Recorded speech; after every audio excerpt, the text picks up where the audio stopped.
Let's begin. I want to talk about the trumpets. I want to talk about where we might be in biblical history. Let's talk about trumpets. Trumpets, a symbol of war. The trumpets deal with wars, commotions, political upheavals which result in the breaking up and downfall of the empire, and in the broadest sense, all the empires of the world. Right after sun, moon, and stars, it says this: then the sky receded as a scroll when it is rolled up, and every mountain and island moved out of their place.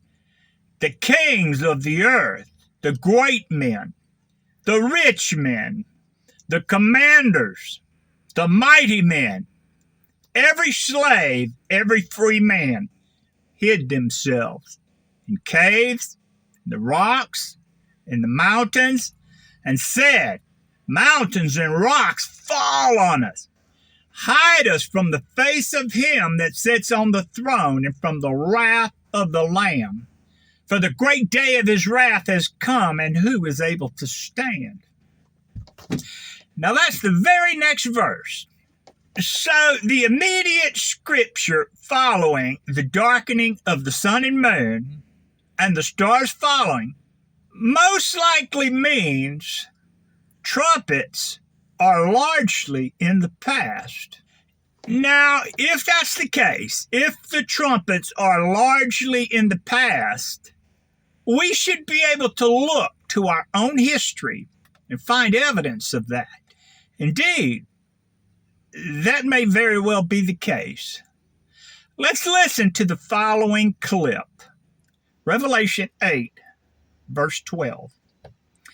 The fourth angel sounded, and a third of the sun, and a third of the moon, and a third of the stars were struck, so that a third of them were darkened, and the day would not shine for a third part of it, and the night in the same way. Here is what I want to say about this passage, chapter 8, verse 12. History tells us this passage is in the past.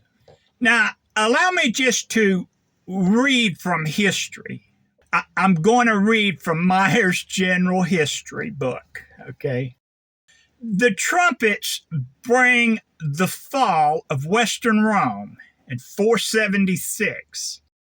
Under the leadership of Odoacer, took possession of the city, and the scepter of Rome and the great empire, which had hitherto been the sovereign of the world, was reduced to a poor dukedom tributary. Here's the point I want to make. Listen closely. Luminaries are civil rulers, biblically and in the secular history. They are its toparzions. So when the leaders of Rome, ancient Rome, were smitten, it was said they ceased to shine. It was at this point Italy became a province of the Empire of the East. The Roman Empire had come to an end after its existence from the inception of its founding 1,229 years previous. Now, this was recorded in Myers' General History, page 348. This is what I want to say. The seals and the trumpets are largely in the past. If that is the case, what then awaits the believer for today? Do you know where you stand in biblical history? Do you know where you stand with the Lord? There are many people that are going to have their theology upended, and at that time, deep sorrows will manifest in the soul of men. A certain barrier to truth is to think you already have it all. I urge every man, now is the time to bend the knees of your heart. Ask the Lord where you stand in history. Ask the Lord where you stand in biblical history. Ask the Lord where you stand with Him. You will not be disappointed. Previously, I have discussed the fall of Rome and the rise of the empire of the Antichrist. The Antichrist rose up out of the ruins of the Roman Empire. It was from Pergamus that Atlas III died, bequeathed his inheritance to the magistrates in Rome. They arose out of the ruins of Rome, and the seat of Satan was taken to Rome, and the Antichrist reigned through the papacy. The papacy has that throne. They sit in the seat as God, showing themselves they are God. And lo, the entire civilized world bows down in reverent obedience to the command of the Holy Catholic Church. The power the Chaldean magistrates yielded is reflected throughout history. Even at the time of the Christ child, they entered Jerusalem saying, "Where is he who has been born King of the Jews? For we have seen his star in the east." They came to anoint the Christ as king as they presented gifts of gold, frankincense, and myrrh. These magistrates possessed the power to install and depose kings, and that's evident from Scripture. It's very likely they entered Jerusalem with a great cavalry of men for protection. For it says when Herod heard they entered Jerusalem, he was troubled, and so were all the people of Jerusalem with him. The papal claims that all earthly sovereigns are merely vassals of the Roman pontiff.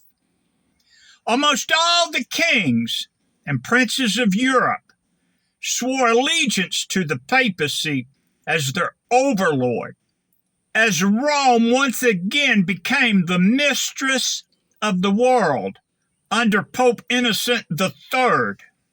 That's when the papacy reached its pinnacle of splendor. It was then the Caesars lived again through their dominion. You find this in Meyer's General History, page 341. Getting back to the trumpets in Revelations 8, verse 12, a third of the sun, a third of the moon, a third of the stars were struck, so that a third of them would be darkened, and the day would not shine for a third of it. So let me summarize what all this means. It is twofold. It is the fulfillment of prophecy, and it is the interpretation of how sun, moon, and stars are perceived, and how lights, the toparzion, are reflected through history. Immediately after the tribulation of those days, the sun will be darkened, the moon will not give its light, the stars will fall from heaven, the powers of the heavens will be shaken. Now, John repeats this prophecy, yet adds one more element to it. So let's go there and read that one. Revelation chapter 6, verse 12. Here it is. I looked when he broke the sixth seal, and there was a great earthquake. The sun became black as sackcloth made of hair, and the whole moon became like blood. So there's one more element that John adds to this prophecy. It says the moon became like blood. It may be The latter prophecy is spoken in this manner to remove all doubt. Now, here's the thing about all the reports of the naysayers in the newspapers of those days. It was also reported in the newspapers that the connection with this extraordinary phenomenon was the moon was reported to appear red. And although the cause was disputed, the forest fire seemed insufficient to explain such an extensive darkness, and the exact cause has never really been explained. This statement I just read was reported in a letter signed by Viator in the Independence Chronicle, Boston, May 25th, 1780, page 2. You can also cite the Pennsylvania Evening Post, Philadelphia, June 6th, 1780, page 62. You can also read about the event from the collections of the Massachusetts Historical Society, Part 1, Volume 1, 1792 edition, pages 97 and 98.